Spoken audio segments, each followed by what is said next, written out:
Oftentimes, a lot of us just mass send resumes, and that's a bit like spending 1 hour waiting outside a popular restaurant and only going in take pictures for 1 minute.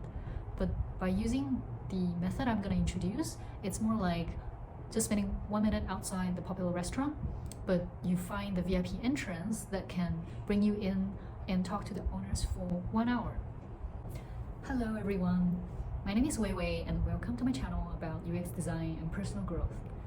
In today's video, I would like to share with you, if you're someone without any design background, how could you switch over to UX design career with nailing just 3 simple, well, maybe not so simple, but straightforward and essential things. Also, I would like to share with you a tip that would land you job interviews, which maybe 99% of people are not doing. So let's get started. The first thing is your portfolio. This is really the most important thing for a UX designer to be. But the difficult part is also when you are not working as a UX designer yet, how do you build portfolio? Where do you find these ideas? There are many ways to build your portfolio case studies. I would say that first, very importantly, go and tell everyone around you that you would like to switch career to UX design, and you're happy to offer your skills to them, be it building a beautiful app, website, or streamline operational flow. And then you may realize that opportunities start to show up. Maybe your uncle has an e-commerce storefront that needs set up, or maybe your friend's friends has a startup idea that needs the help of a UX designer. The second way is to go for a hackathon. I know a lot of people who has participated in this and they're able to really take an idea from conceptualization all the way to implementation, and also building the portfolio simultaneously. So the third way is to find a real problem in life and solve it. You could design an existing mainstream app or website because you spot certain friction in the flow of it, or you think there's really room for improvement. And also you can come up with a brand new product idea. You can create a fictional app based on your own experience or pain point spotted. So for this kind of case study, is particularly important to back it up with solid rationale. It's important in any of the case study, but particularly for this one, because you don't want people to feel that you're just pulling things out of thin air and you're designing the app for the sake of designing it. Instead, you want to define the problem space clearly, list out your assumptions, list out what kind of research you have done, what are the findings and insights you have distilled from it, and how it really backed up your design decisions. This would make people feel that you have a very clear and critical thinking process, and it adds a lot of points to your case study. The fourth way is to contribute your skills to a community. What I mean is that when your portfolio case is connected with a community, it usually has much more impact. So for me, in my personal experience, I once worked with a local NGO.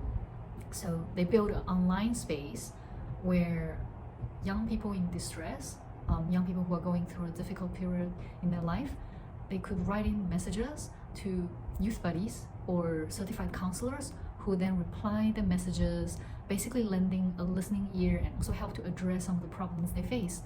So whenever I share this case study with potential employers, it always left a more lasting impression because it struck an emotional chord with them, and it helped to make me stand out as well. That's why I highly encourage you to contribute your skills to a community, because this kind of case studies usually make a naturally good story, and it's what people would remember you by, and it gives you a higher chance of winning the job. So you can think about what community you're in contact with. Could be your church, could be your interest group, or you can volunteer your skills for a local NGO. The fifth way is the pretty standard way. If you are a great procrastinator like many of us are at some point, you can always go for the standard training route. So just join a course at General Assembly or other online UX design courses, and you're forced to come up with a portfolio by the end of it.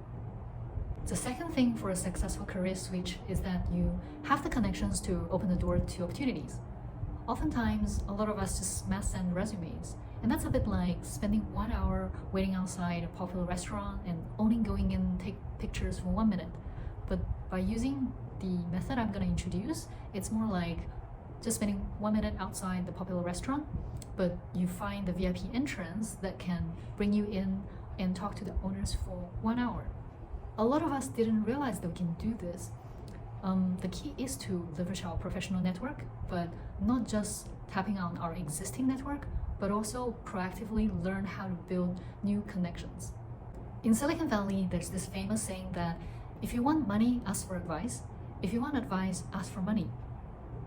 Actually, it's the same thing when it comes to job seeking. If you're making a new connection with the genuine intention to ask for advice, to learn more about their industry background, the job opportunity oftentimes presents itself organically. When I was switching my career to UX design a couple of years back, I was searching on LinkedIn. I private messaged a number of highly established UX professionals. None of them I've met before. So a few of them did reply and we caught up over coffee. Not only did I learn so much about the whole UX design subject through these conversations, I also got a freelance opportunity. But of course, a few very important things to note. You are going into these meetups with a very open, explorative mindset. You really want to learn more about the industry and what a UX designer does, rather than a very narrow utilitarian mindset of you need to give me a job. The focus of the conversation is really to know what a UX designer do, what does this industry look like, what is your favorite part of the job, and what are the things you are just putting up with, what you're just bearing with. That gives you a much fuller picture of what this job holds. And if your skill sets and their needs are a good match, chances are they will just voluntarily refer you, and that's great. But even if that doesn't happen, you still learn something very valuable. And maybe you would even realize that UX design doesn't sound that appealing to you, or it's not really cut out for you. Then also great, you don't have to be a UX designer anymore. The third thing is that you need the corresponding skill set, which goes without saying. But what we often forget is that when looking at it from a broader lens, we have then more materials to feed into our portfolio. Yes, it's important to have UX research, visual design skills, but at a broader level, how you empathize with the end users, how you effectively problem solve, this could also make their way into the portfolio. It may be a little bit difficult to understand. Let me explain using another example. So in one of my earlier case studies, I actually used the example where I was working as a social media marketing manager, where I was just copywriting. But I need to conduct user research, I need to run user focus groups to understand what motivates them to buy, what are some of their pain points and concerns, and what appeals to them. So when I distill all those insights, it helped me to craft my copy better to drive higher sales. And this is a common thread in UX design. Basically, you are still empathizing with the user, understanding their motivations and their pain points. So thinking about the skill set from a higher level will definitely help to augment your portfolio. So hopefully this video helps you to think about portfolio and career switching opportunities better. And if you have stayed this long, thank you so much. You may be just thinking about switching over to UX design, or maybe you're on this journey for a while already. And I know it's not a very easy journey, speaking from my personal experience as well.